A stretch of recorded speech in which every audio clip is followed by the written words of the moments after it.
She should have died on that trail, left torn, broken, forgotten.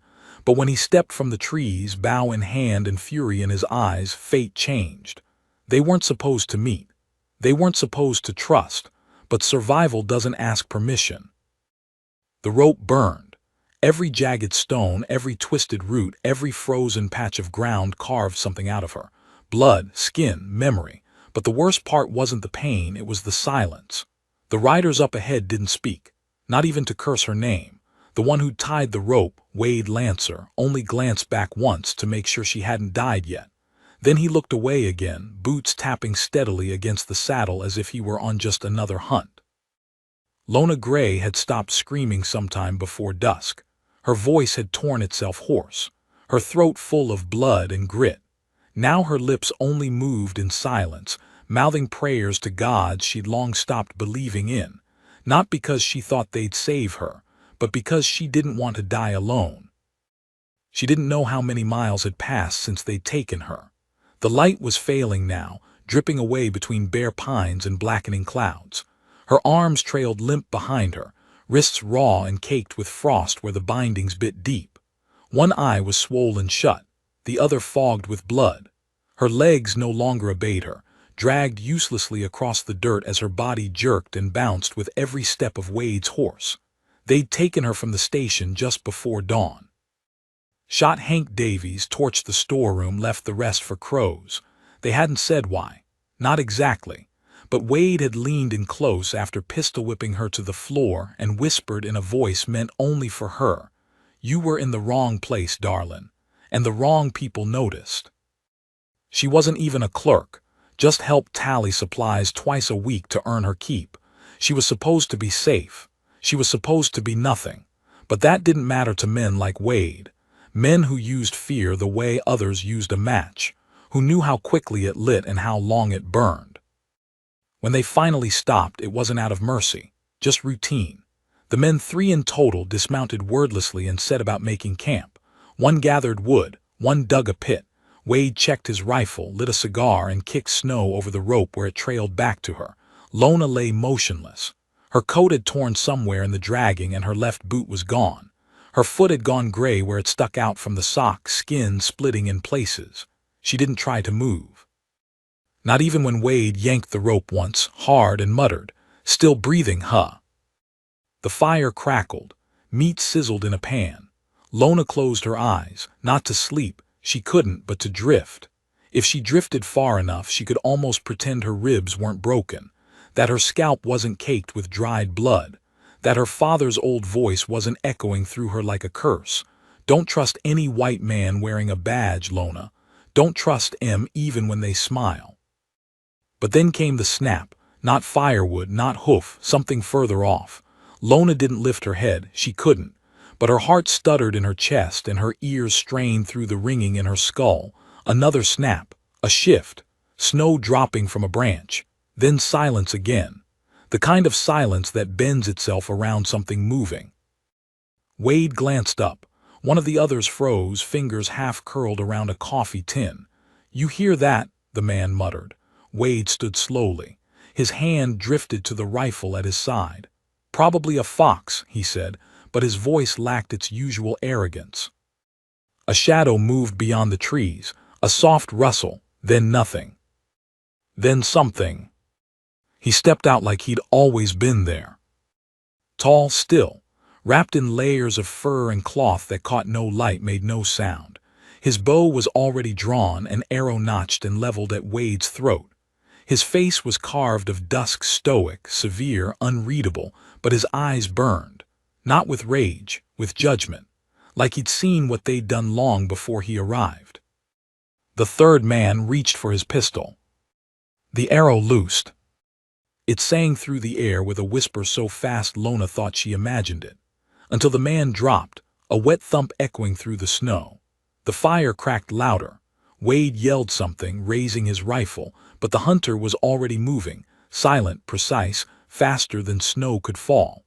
A second arrow took the second man in the shoulder before Wade even got a shot off. He fired wide, cursing, stumbling back over the saddle, slipping on packed snow. Then came the knife. The Navajo hunter moved like wind through a canyon, sudden, invisible until felt. His blade flickered once and Wade's rifle tumbled into the snow. Wade backed away, snarling, his lip bloody, fists raised. "We didn't," she was. The hunter didn't speak. He struck Wade once in the throat, dropped him to his knees, then brought the handle of his blade down across the man's temple. Silence again. The fire hissed in the snow. The hunter turned and looked at Lona. For a moment she thought he might leave, that he'd done what he came to do and now she'd be left to finish dying. But then he walked to her, slow, cautious. He crouched, one knee in the dirt, and reached out, not to touch but to see if she flinched. She couldn't. He untied the rope, lifted her like she weighed nothing, and carried her into the trees. She didn't wake with a start. There was no gasp, no bolt upright, just a slow, sinking return to pain. It waited for her like a dog at the door, loyal, patient, biting. Her ribs burned. Her jaw throbbed with every breath. Her wrists were swollen, wrapped now in something softer than rope, something that smelled of smoke and earth. She couldn't open her left eye. Her right blinked through slits of flickering orange, firelight casting long shadows across a narrow rock wall.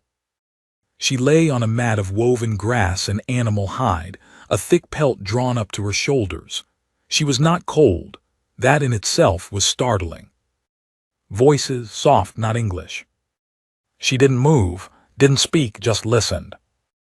One voice was his, low, even, not harsh like Wade's had been, not sharp like the ranch hands back near the station, just calm, centered. The other voice was older. Lona couldn't make out the words, but the rhythm was like a heartbeat, measured, firm, heavy with meaning. Then silence. Footsteps. A shape entered her blurred vision. She tried to recoil, but her body failed her. It was the hunter, the one who'd stepped from the trees like judgment itself. He crouched beside her, resting his hands on his knees. His face was closer now, strong, angular, lines set deep around his mouth.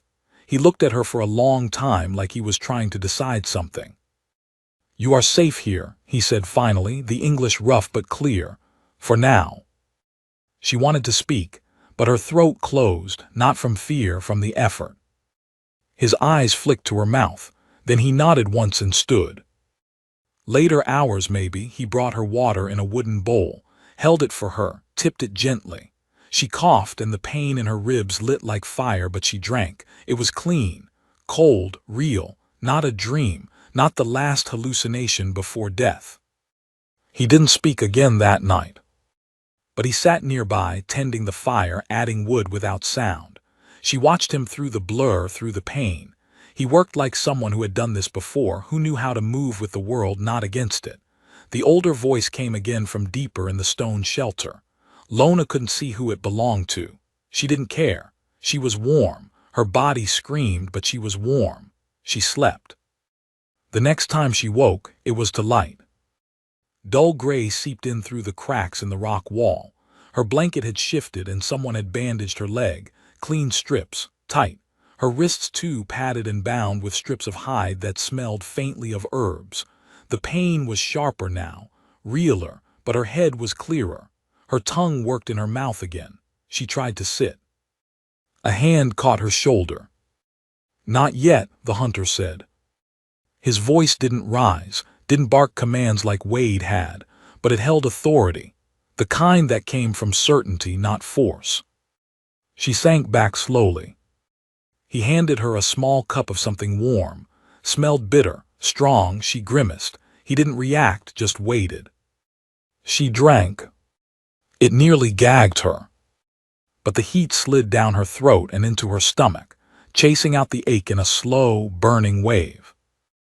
"Who are you?" she managed, the words cracking against her lips. He looked at her a moment longer, then answered, "Tashiel." The word meant nothing to her, not yet. "I'm Lona," she said and coughed again. He nodded. Outside, the wind shifted, brushing snow off the rocks. Lona heard the distant call of birds, ravens maybe, or hawks. The world was still out there, still cold, still dangerous, but it wasn't dragging her across the dirt anymore.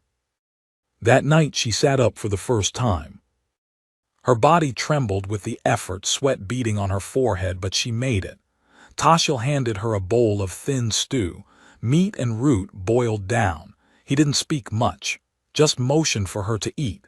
When she hesitated, he showed her how to use her fingers to tear the meat from the bone. She copied him, slowly. Later, by the fire, she asked the question that had burned behind her ribs since the moment he'd stepped into view. "Why did you help me?"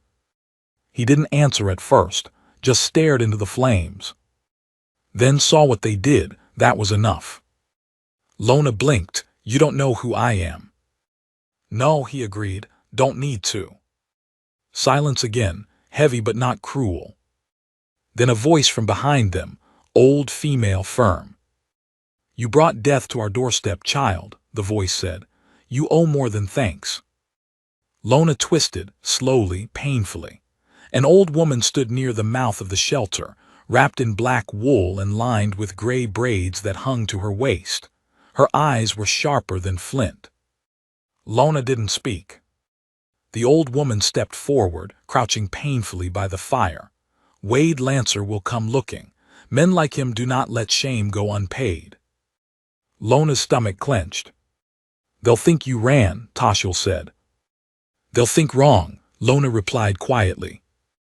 The old woman grunted. "We'll see." Days passed. She healed barely, slowly. The swelling faded from her face. Her ribs held together when she coughed. Her ankle, though, refused to cooperate. She couldn't stand on it without help. Tashiel made her a crutch from ash wood, carved smooth and strong. He showed her how to use it, then made her walk, even when she cried, even when she screamed. "You want to survive," he said, "then you fight." Not like Wade had said it, not like a threat. Like a rule. So she fought. She limped to the river to wash. She peeled and crushed herbs under the old woman's instruction. She learned to clean fish, to set snares, to sew tight stitches through split fabric. Tashiel taught her how to hold a knife, not like a housewife, but like someone who planned to make it home. "You could have left me," she said one night. "I didn't," he replied. "Why not?" He hesitated.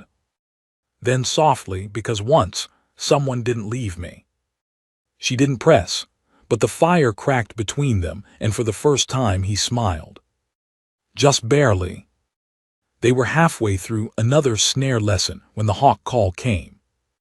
Sharp repeated twice, then silence. Tashiel stiffened. He stood, bow already in hand. "What is it?" Lona asked, rising on her crutch. He didn't answer, just moved, fast and low, toward the edge of the tree line. She followed. Through the brush, down a ridge, up a slope worn smooth by years of wind. She didn't need to ask. She felt it too, the wrongness, the heaviness in the air. Then she saw it. Tracks fresh, hooves and boots. 5 riders, maybe 6, not galloping, not hunting yet, but close. Tashiel crouched, brushing snow aside, examining the prints like scripture. "They're searching," he said. Lona's breath hitched. "For me. For what they lost." She looked down the trail, then back toward the shelter.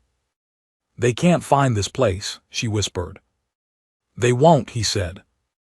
But something in his voice made her shiver. They moved before dawn. No discussion, no delay. The tracks were too close, the snow too thin, and the risk too heavy.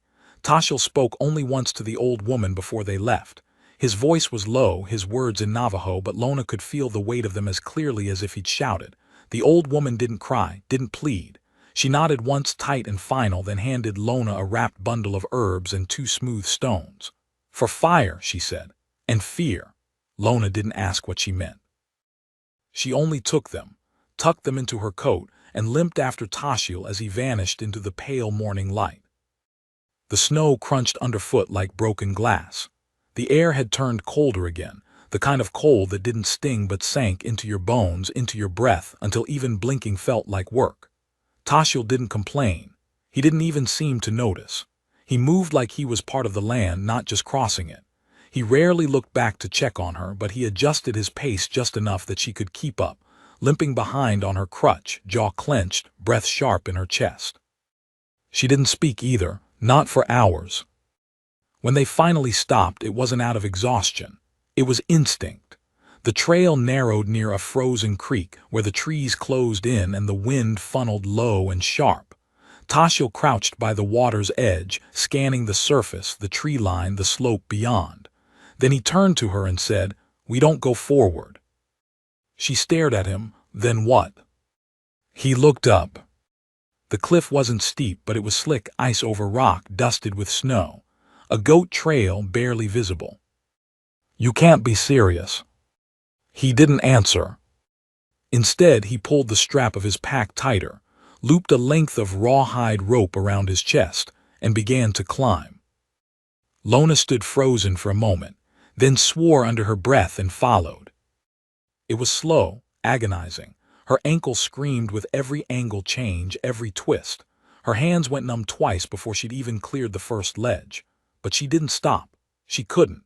Not with Wade's face still lurking behind every tree in her mind. Not with the memory of being dragged across frozen earth like refuse. Not with the feel of the firelight back in the shelter still ghosting across her skin. She climbed because she didn't want to lose that warmth. Not again. By the time they reached the top, the sun had broken through the clouds. The sky turned sharp and colorless like glass about to shatter. Tashiel offered no congratulations, just pointed toward a set of high boulders and moved on. Lona collapsed behind one, her chest heaving, limbs trembling. But she didn't cry. She wouldn't give that to the pain. Instead, she stared out over the trail below, half expecting to see Wade and his men appear like phantoms in the trees. They didn't, not yet. Tashiel crouched beside her and handed over a strip of dried meat. She chewed slowly, the salt and sinew awakening something raw in her gut. "How far can they track?" she asked. "As far as they want," he said. "Then we can't stop." He nodded. That night they didn't build a fire, too dangerous. Tashiel made a cold camp, stones stacked to reflect heat, furs layered tight. They huddled beneath a narrow overhang, pressed close not out of affection but necessity. Lona didn't sleep much. Every twig crackled like footsteps. Every owl call sounded like a curse. But sometime past midnight her body surrendered and she dreamed.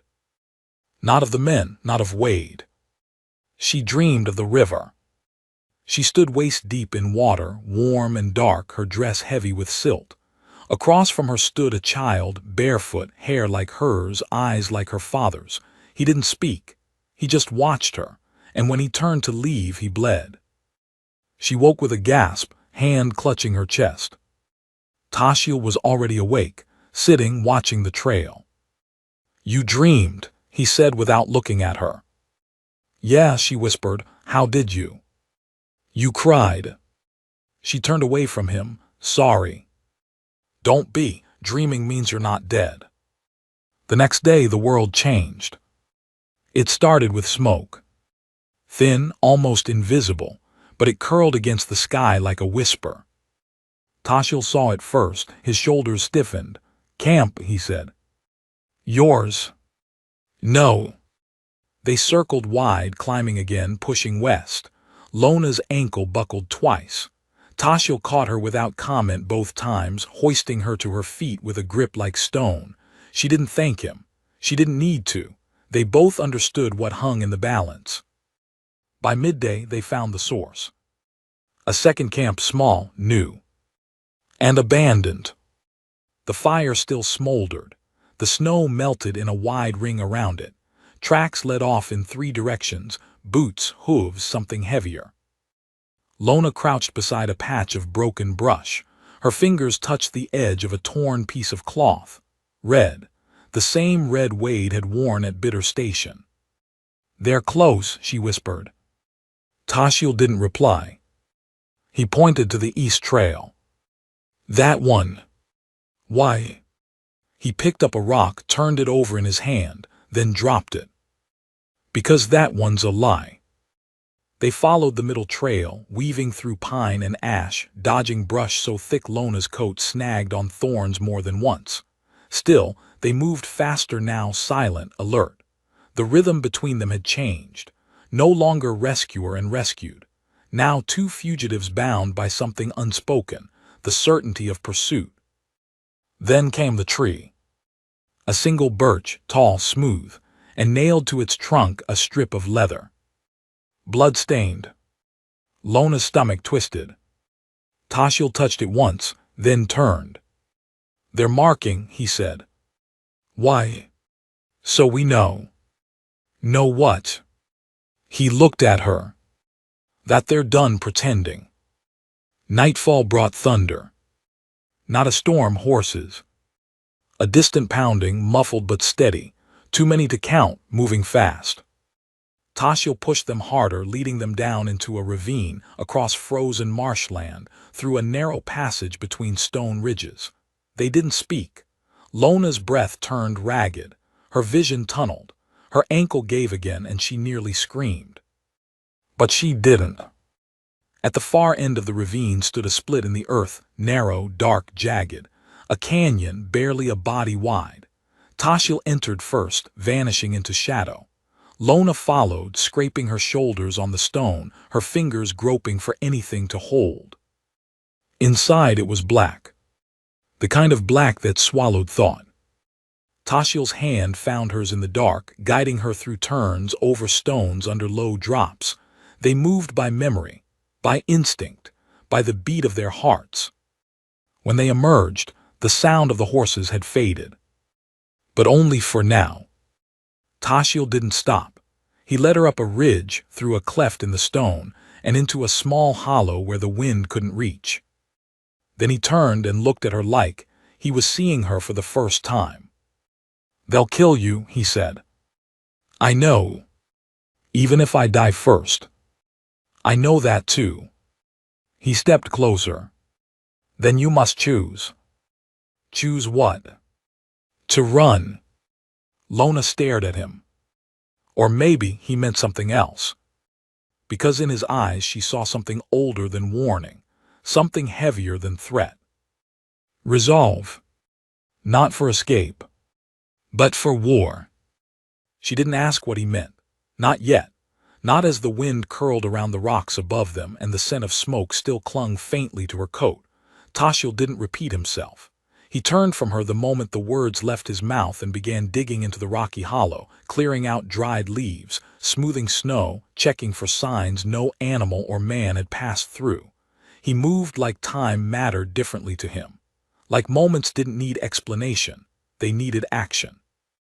Lona watched him, her mouth dry, the throb in her ankle still a low drumbeat under every heartbeat. "You said I had to choose," she said finally, her voice thin but steady. "But you didn't say what the choices were." Tashiel didn't look up. Run, hide, keep going, or turn. Turn back. No, he stood now, brushing his hands off, his expression unreadable in the fading light. Turn toward them. There was no fire that night, no stew, no conversation. Lona sat in silence while Tashiel worked through the dark, setting tripwires with branches, digging shallow hollows to muffle their footprints, scattering pine needles in ways she didn't understand until he whispered, "Deer pass here often. Their trail hides ours." She wanted to ask what he meant by turning toward them. She wanted to ask why she felt her pulse jump every time he looked at her, not out of fear, but something sharper, something that felt like being seen for the first time. But the question stayed locked in her throat. Sleep came brittle and short. She dreamed again, this time of Wade's voice. He wasn't shouting. He was singing, some slow, tuneless thing, off-key and low. She was back on the rope, back on the ground, but her body didn't hurt. It was stone. She couldn't move, couldn't speak, couldn't even blink. And when she looked up at the horse, Wade wasn't riding it. It was Tashiel, staring down at her with those same still, silent eyes. But he didn't help her. He turned the horse and rode on. She woke with a jerk. Sweat soaked her shirt. Her hands trembled. Tashiel wasn't beside her. She sat up too fast, the cold biting instantly, and nearly slipped on the rocks. But before she could call out, she heard it, rustling, soft, and rhythmic. When she limped toward the edge of the hollow, she found him crouched beside a thin stream, fingers dipped in water, murmuring something in a language she couldn't follow. A prayer, maybe, or a memory. He didn't turn when she spoke. "I think I want to know what you meant." Now he looked up. "About the choice." "Yes." He rose slowly, water dripping from his fingers. "You can keep running, maybe make it to a town, maybe find someone who will take you in. Maybe Wade never finds you again, but maybe isn't enough. Not now." Lona swallowed. "And the other choice?" "You make them stop chasing." "How?" Tashiel took a long breath. "By making them bleed." It hung between them. Not a threat, not even a promise, just truth, as simple as hunger, as deep as the cold. "I've never killed anyone," she whispered. "You came close." She blinked. "What?" "When I found you, you were nearly dead. That is killing too. What they did." His voice went quiet. "It was war. You survived it. That makes you a warrior, even if you didn't ask to be one." Lona looked away, ashamed by how much those words lit something in her. Later, when the sun broke faint over the ridge, Tashiel led them west, not away from the tracks but toward them. He said nothing, but his silence had changed. No longer the quiet of patience. Now it was calculation, a storm tightening before the first drop of rain. They moved fast, weaving between brush and stone. Lona's ankle had begun to strengthen, enough that she could manage short bursts without the crutch. Her shoulder ached, but it no longer stabbed. Her bruises faded from black to yellow. When they crested a ridge by midday, they saw smoke again, but this time not a trickle. A column. Straight, steady, controlled. A camp. Tashiel crouched low, studying it.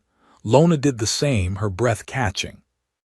She recognized one of the horses. The tall one with the white blaze, Wade S. He was there. Tashiel counted quietly under his breath.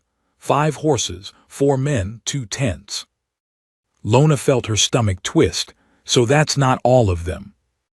"No. We can't take 4. "No," he said again, but his eyes didn't leave the camp.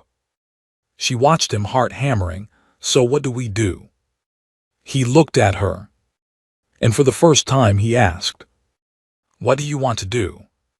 She couldn't answer right away. What did she want? To run, to vanish, to be safe? "No, not anymore. I want them to know they didn't win." He nodded. That was enough. That afternoon they prepared. Not weapons, though Tashiel checked and sharpened his knife, checked the string on his bow, ran his fingers over each arrow's fletching with the care of a sculptor. But the real preparation came in the details. Lona gathered moss, packed it with snow, dug shallow pits just off the trail, not deep enough to trap a man but enough to slow a horse. She watched him smear a mixture of ash and dirt across his face, hands, neck. "Reflection gives you away," he explained. Then he handed her a pouch. Inside, dried berries, a folded piece of flint, and something wrapped in a scrap of rabbit skin. "Don't open it unless you have to," he said. "What is it?" He just looked at her. "Fear," he said. They waited until dark. The camp below came alive in golden flickers. Men laughed. One played a harmonica badly. Meat crackled on a spit. Lona could smell it and it made her stomach clench. But she wasn't hungry, not for food. When the moment came, Tashiel didn't give a signal. He just stood, walked, and vanished into the trees. She followed. What happened next blurred between silence and screams. It started with a horse panicking, stepping into a false trail and crashing to its side. The man riding it tumbled, shouting, gun half drawn before an arrow took him through the thigh. Then smoke, not from their fire. From behind. Lona had lit one of the pouches, tossed it into the rear tent. It caught like dry straw. Another shout, then chaos. Tashiel moved like shadow. Lona barely saw him, just heard the crack of a bowstring, the hiss of breath, the grunt of impact. She ducked behind a tree, heart beating so loud it drowned the fire. A man rushed past her, rifle drawn, eyes wild. She stepped out, hit him in the face with the rock she'd carried since morning. He fell, cursing, gun skidding away.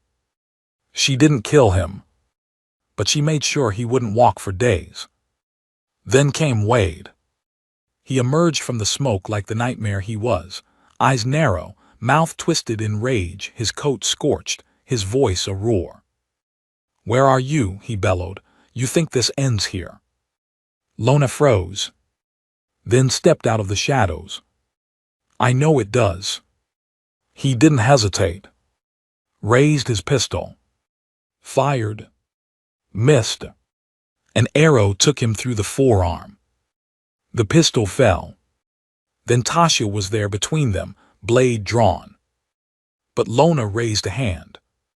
"No." She stepped past him. Wade was on his knees now, snarling, blood pouring down his arm. "You think you won," he spat. "You think you're better than us." "No," Lona said.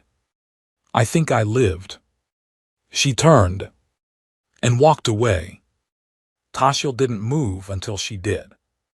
Behind them, Wade's screams followed through the trees. But they didn't turn back. They didn't speak for hours.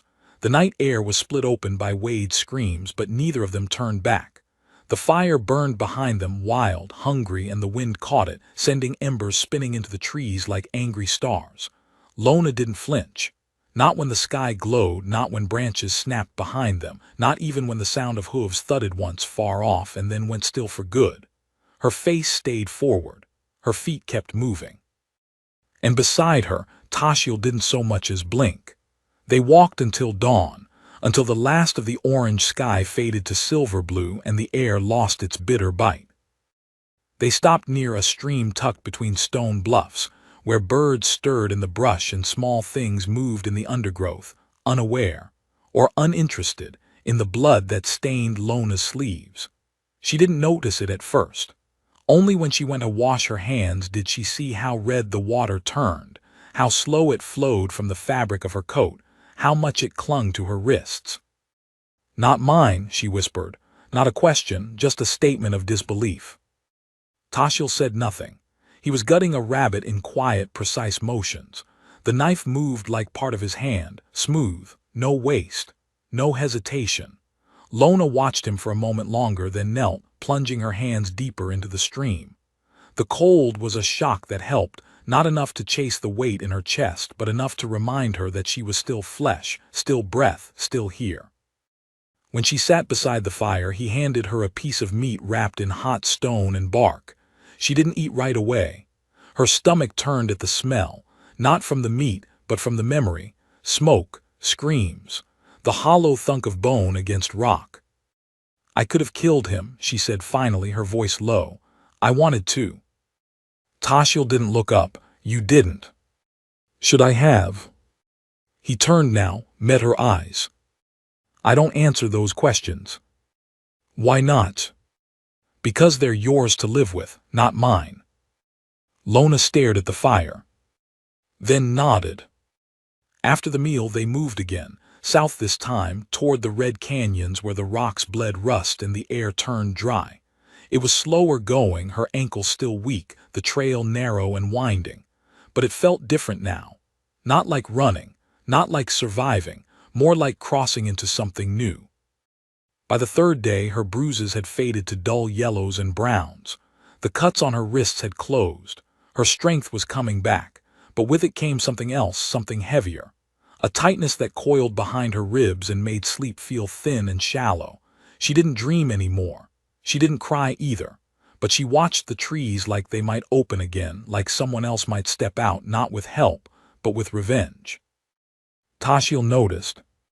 One evening, as the sun slipped behind the canyon walls and their fire-sent shadows flickering up the stone, he handed her something strange, a piece of leather, folded and bound with a strip of blue cloth. "What is it?" she asked. "A name." She looked at him, confused. "In my people," he said, We earn new names when we survive, when we become something else, when we change. She turned the leather in her hands. What name is it? I don't know, he said. That's not for me to decide. She stared at the flames. After a moment she whispered, then what if I don't know either? You will. That night the wind howled. The stars came out in clusters so bright they hurt to look at. Lona sat with her back against the stone and watched the sky, her fingers curled around the strip of leather. She didn't sleep, didn't move, but she didn't feel tired, not like before. And in the morning, she told him she was ready. Ready for what? Tashiel asked, though he already knew. To stop running. He studied her face, looking for the cracks, the doubt, but there was none. Then we walk. They did. South into the red rock, across dry creeks and scorched paths, past mesas that rose like bones from the earth. They passed no riders, no towns. Only once did they see smoke far off, but it smelled like juniper and cattle, ranchers maybe, not hunters.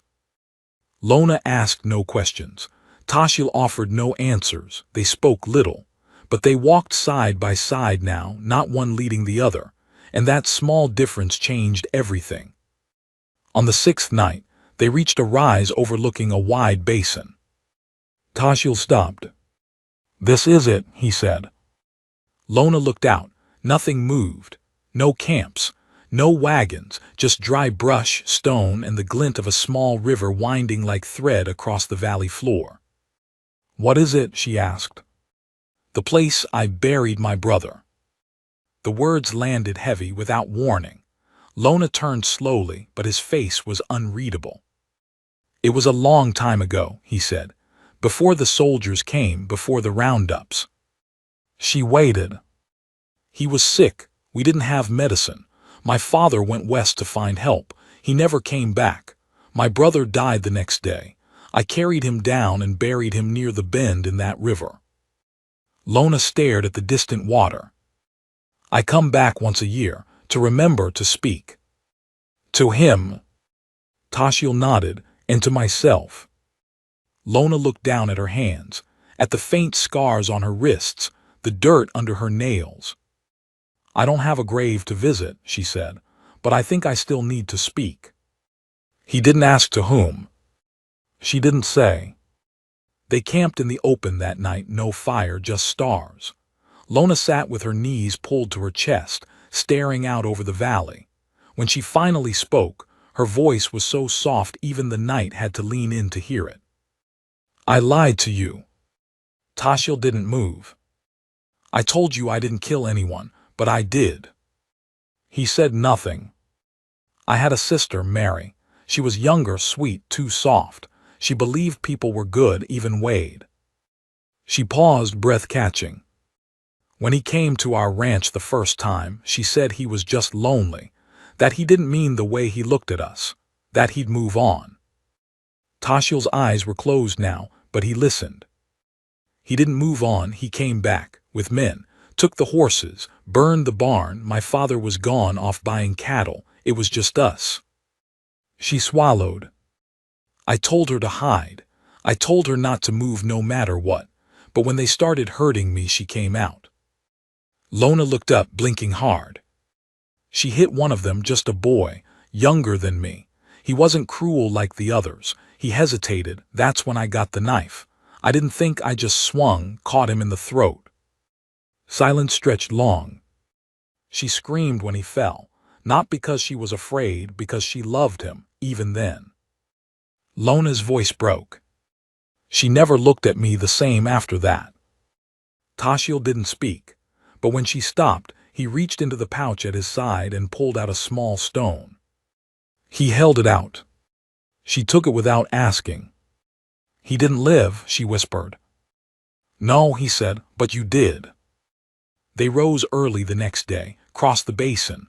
Lona knelt by the river bend, said nothing, left the stone. It wasn't for Wade.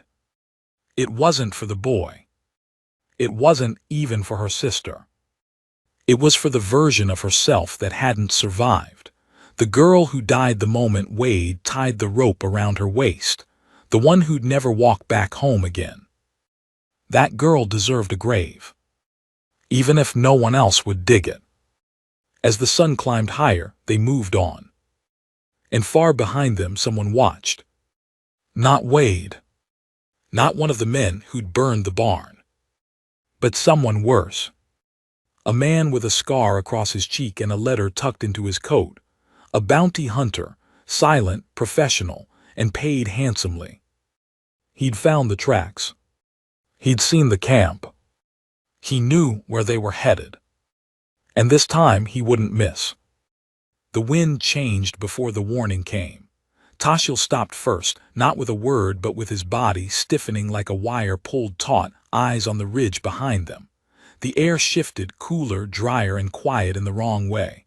No birds, no rustling leaves, no animal tracks along the river. Only stillness like the world was holding its breath. Lona felt it a second later, just as she knelt to refill their water skins. She paused, cupped hand hanging over the river, and slowly lifted her head. "Is it him?" she whispered, though she already knew Tashiel wasn't looking for Wade anymore. Wade was finished. What came next would be something colder, smarter, someone who didn't burn barns for show or chase prey out of rage. "No," Tashiel said, low and certain, "not Wade." He crouched beside a bent patch of grass, fingertips brushing the soil. His eyes narrowed. 3 days old, he murmured. Rider, heavy horse, light pack, no smoke, no fire ring, nothing left behind. A tracker. He didn't answer, he didn't need to. Lona stood, eyes scanning the ridgelines. Is he following us? He's watching, waiting. For what? For us to lead him somewhere. The skin on the back of her neck tightened, like a town. Tashiel nodded once. Or a camp. Or a grave. They moved again, but now their path bent sharper, carving back into the red rock canyons where echoes made lies of sound. Tashiel veered into stone gullies, walked the stream beds, doubled back twice in a single hour. Lona followed in silence, her limbs heavy, her breath sharp in her chest. There was no more room for talking. Not here. Not when someone hunted them with the patience of frost. By dusk, they reached a narrow alcove carved into the canyon wall, a slit barely wide enough to squeeze through. Tashiel vanished into it without hesitation. Lona followed, scraping her shoulder on the rock, her body bending in ways it wasn't meant to. The passage twisted once, then opened into a hollow basin tucked entirely from view. A natural hideaway. Lona leaned back against the stone, heart thudding. Tashiel didn't speak until he'd checked every corner. We'll stay here tonight, he said. No fire, no noise. She nodded, and tomorrow. He hesitated. We give him what he's waiting for. Lona stared. You want him to find us? I want him to think he has. She didn't argue, not anymore. Instead, she sat down against the rock wall and watched the sky fade from rose to indigo. The stars came out slow, cautious. The air held a chill, but not bitter, not yet. She wrapped her coat tighter around her and tried not to think of the man who rode alone through the wild just to drag her back to whatever waited behind that bounty notice. But she couldn't stop her mind from painting him. Not Wade, loud and arrogant. This one would be lean, methodical. The kind of man who read tracks like scripture and didn't blink when the blood spilled. That night, Lona didn't sleep. She listened. Every gust of wind, every shifting pebble, every distant owl call. It all stretched tight across her nerves like a thread about to snap. She counted heartbeats, imagined him stepping out of the dark. Cold eyes, cold hands, rope. She didn't cry. But when the first pale light reached into the hollow, she stood without a word. I'm ready, she said. Tashiel nodded, then handed her a small leather pouch. Salt, he said, dust it on your boots, makes the tracks break sooner. She did as told. When they emerged, the sun was full in the sky. Their trail led deliberately across the ridge, clear, readable, too clean to be anything but bait. Tashiel moved fast now, not dodging, not hiding, just walking like a man unafraid to be seen, and behind them, somewhere out of sight, the hunter followed. By midday, they reached a plateau where 3 gullies met like fingers. Tashiel paused beside a cluster of tall stones and pointed. "There," he said, "that's where he'll come from." Lona looked back, "And if he does?" "He will." "Then what?" Tashiel turned to her. "Then you don't hesitate." Her fingers tightened on the pouch of salt still in her pocket. "I won't." They waited behind the rocks. Time passed slowly. The sun arced higher. Lona's breath turned dry in her throat. Her legs ached. Her ankle throbbed, but none of it mattered, not now. She heard the hoofbeats before she saw him. Slow, deliberate, not charging, not careless. A figure emerged from the trees. Dark coat, wide hat, rifle across his back. The kind of man who didn't flinch unless he had to. His eyes scanned the trail, then narrowed slightly at the scuffed boot prints, the scraped branch, the faint drag mark from Lona's limp. He smiled, then dismounted. He didn't pull his gun, not yet. He just began walking. Tashiel stepped out first. The hunter froze, hand brushing the rifle strap. "I don't want her dead," he said calmly, "just returned." "You're not taking her," Tashiel replied. "Not your call." Lona stepped out then, her voice sharp. "It's mine." The hunter's eyes flicked to her. He didn't smile, didn't even react. "You're worth a lot to the right people, miss, and some of them don't want you back breathing. So why not kill me here?" "Because I get more if you're not bled out, and I don't like mess." "Too late for that," she said. The man moved then, too fast for someone that calm. His rifle was halfway drawn when Tashiel's blade flashed, not toward his chest. Toward the horse. The animal reared, screaming. The hunter spun, distracted for half a second. Lona moved. She threw the salt. Not at his eyes. At his feet. The ground shifted under him. Loose dust, slick stone, he stumbled. Tashiel closed the distance in an instant. The fight wasn't long. It wasn't clean either. There was blood. There was breath stolen and given back again. When it was over, the hunter lay gasping, face scraped, arm twisted beneath him, rifle gone. Tashiel stood over him, not triumphant, just still. Lona crouched beside the man, her voice quiet. "You could have just let me disappear." He coughed, "Then I wouldn't get paid." "Who sent you?" He didn't answer. She pressed one hand against his broken wrist, just enough. He winced, lips tightening. "Who?" "Crowley." She blinked. "Wade." "No, his cousin, richer, meaner, thinks you embarrass the family." Lona stood. Looked at Tashiel. He waited. "What now?" she asked. Tashiel turned to the hunter. "He'll ride back or he won't." "You'd let him go." "We're not murderers." The hunter smiled through the blood. "You sure about that?" Tashiel didn't answer. But they left him there, not tied, not gagged, just beaten, disarmed, and bleeding into the dust. And if he got up and followed, well, they weren't running anymore. That night, Lona dreamed for the first time in days. But this time she wasn't on the ground. She wasn't bleeding or begging or silent. She stood, alone, in a valley of bones and fire, and she walked forward, barefoot, unafraid. When she woke, her heart was steady. The next morning, they didn't turn toward the towns. They didn't search for safety. They walked toward the canyon rim, where the land broke open and stretched west like a promise. Tashiel didn't speak. But when he stopped, he turned to her. "There's a village beyond that ridge," he said. "Navajo, they don't trust outsiders." "Will they trust you?" He nodded. "Enough." "And me?" "That's your part." Lona looked at the sky. It was clear, too clear. A storm was coming. But not today. Today they walked. The trail to the village cut through ridges that twisted like folded paper, each turn narrowing until the world seemed to collapse inward. Stone to either side, steep and sun-bleached, cast long shadows across the path. Lona said nothing as they walked, her fingers tracing the edge of the leather pouch still tied at her waist. The salt inside had dried to a fine powder. She didn't know why she kept it. Maybe as a reminder, maybe as a warning. By midday, the canyon widened, and she saw the first signs of life not carved by wind or time. A circle of stones deliberately arranged near a spring, ash scattered over old fire pits, wood stacked neatly along the base of a cliff.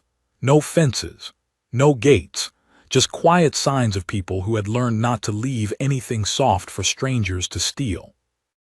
The village emerged like a breath held too long.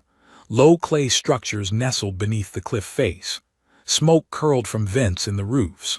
A child ran behind one of the buildings and vanished. Somewhere close, a drumbeat echoed faintly, slow, methodical, steady as a heartbeat. Tashiel raised a hand but did not call out. Instead, he waited. The wind passed. The dust settled. Then from the shadows, a woman stepped into view. She wore a robe the color of clay and a necklace of turquoise stones that flashed when they caught the sun. Her face was lined with age, but her eyes were sharp, not suspicious, not angry, just precise. She said nothing as she approached, then stopped a few paces from them. "Grandmother," Tashiel said with a slight bow. Lona blinked. "Grandmother." The woman did not nod, but her eyes moved to Lona. "She is hurt," the woman said, voice calm as if stating the weather, "and hunted." "Yes," Tashiel said. "She brings danger." "Yes." "Then why bring her?" Tashiel looked at Lona. "She is walking forward." That seemed to satisfy the woman. She turned and walked back toward the village. No invitation, just expectation. Lona followed without question. The village was silent but not still. People moved like water, quiet, flowing, watching. No one spoke to her, no one smiled, but no one turned away either. Children peeked from doorways. Men nodded slightly at Tashiel. An older woman handed Lona a clay cup filled with water. Another brought her a shawl. By sundown, they'd given her a place to sit, a bowl of stew and space enough to breathe without fear. She ate slowly, her hands still trembling even though she hadn't realized they were. Across the fire, Tashiel sat with a group of men, speaking low and quick in a language she didn't know. Every now and then he looked at her, not with concern, with steadiness. She didn't belong here, not really, but no one said it aloud. That counted for something. That night, the elder woman led her to a low shelter built into the rock. "You'll sleep here," she said. "You may hear drums, do not fear them." Lona nodded, "Thank you." The woman's eyes lingered. When the spirit is torn, the body grows restless. We speak to both. Lona didn't know what to say. So she said, "I understand." The woman turned without a word and left her in the quiet dark. Lona lay on the mat, staring at the ceiling. The earth was warm beneath her, the air dry and still. She could hear the faint drumbeats in the distance, constant, even. She closed her eyes and tried to let the rhythm pull her under. It didn't. Instead, she remembered the boy. The one she killed. His eyes when he fell, not angry, just surprised. And her sister's voice, screaming not from fear but heartbreak. Lona pressed her fists to her chest. She didn't sleep. At dawn, she rose and stepped outside. The village stirred slowly. Fires relit, water hauled, tools sharpened. She walked to the far edge where the land dropped away into a wide basin. No one stopped her. Maybe they trusted her now, or maybe they were waiting to see what she'd do next. Tashiel found her there. "You didn't sleep." "No." "You're not done." "No." He nodded. "There's a man who can help you." "I don't need help." "Not for your ankle," he said, "for the rest." She turned to him, Will he forgive me? No, Tashiel said simply, but he'll show you how to carry it. They walked together down a narrow path that led away from the village. The sky was clear, the air warm. Lona felt the sun on her skin and realized it had been days, weeks maybe, since she'd felt heat without fear behind it. They reached a hut set apart from the others, half buried in stone, draped with hide and feathers and something that smelled faintly of cedar smoke. Inside, the air was thick and warm, filled with a low chanting. The man who sat in the center was old, so old his skin looked like bark, and his hair hung in a single long braid down his back. He opened his eyes as they entered but did not speak. Tashiel bowed. She has come. The man nodded once, then gestured to the space before him. Lona hesitated, then knelt. He didn't touch her, didn't ask her name, just looked. And after a long moment he said, "You carry death." "Yes. But it is not the death that marks you, it is what came before it." Lona didn't respond. "You were dragged," he said. She flinched. "You were not broken, but you were emptied." She closed her eyes. "Now," he said softly, "you must choose what to fill the space with." He picked up a small bundle of herbs and lit them. Smoke rose in thin lines. He began to chant again, low, rhythmic, almost a hum. The air thickened. Lona didn't understand the words, but she understood the weight behind them.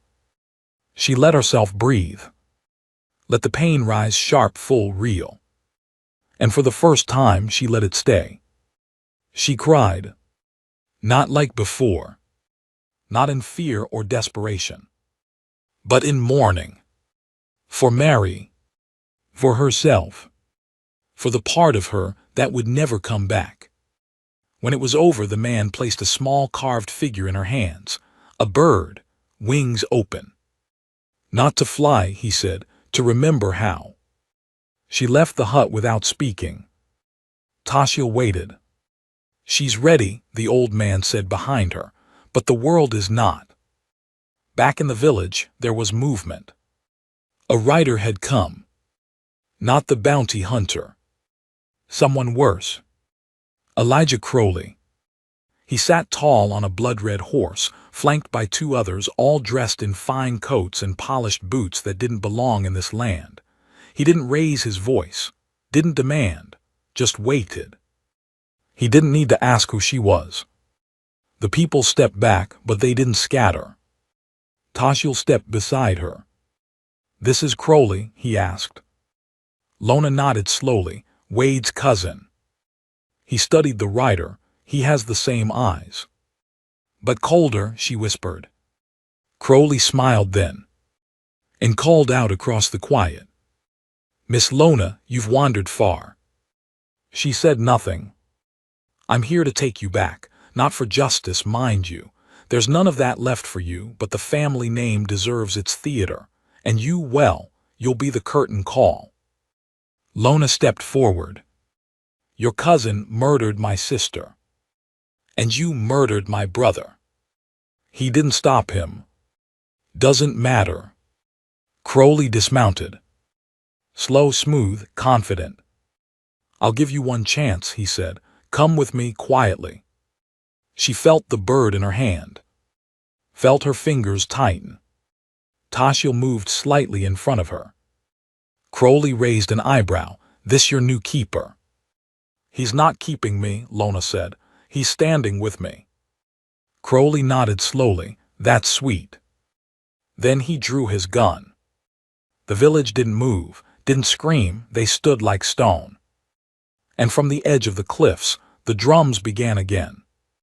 Louder this time. Faster. Tashiel didn't wait for the first shot. Neither did Lona. They moved together. The first shot didn't come from Crowley, it came from the man behind him.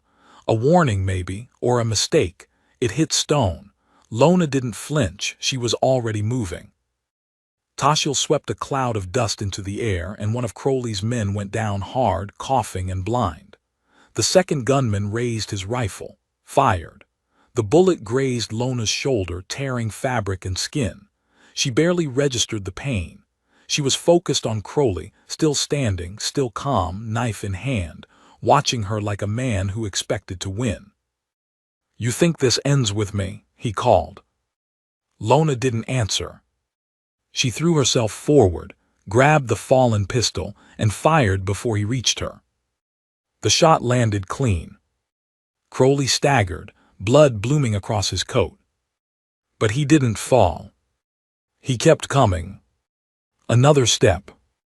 Then his knees gave out, and he crumpled into the dirt, breath catching once, then not again. Tashiel stood over him, silent. The remaining gunmen fled. No one chased him. The people of the village didn't cheer. They simply returned to their lives. Lona stood over the body. For a long time she didn't speak. "He would have kept coming," she said softly. "I know," Tashiel replied. That night they buried Crowley in the rocks. No marker, no name. At dawn, Lona packed what little she had. The old woman pressed a small wooden bird into her hand. "To remember who you were," she said, "and who you're becoming." Tashiel walked her to the ridge. "Stay," he offered once. She shook her head. "I can't, but thank you." Then she turned west, toward the horizon. Not to run, to begin again. And behind her, tucked beneath her coat, the carved bird rode with her, wings open, always ready.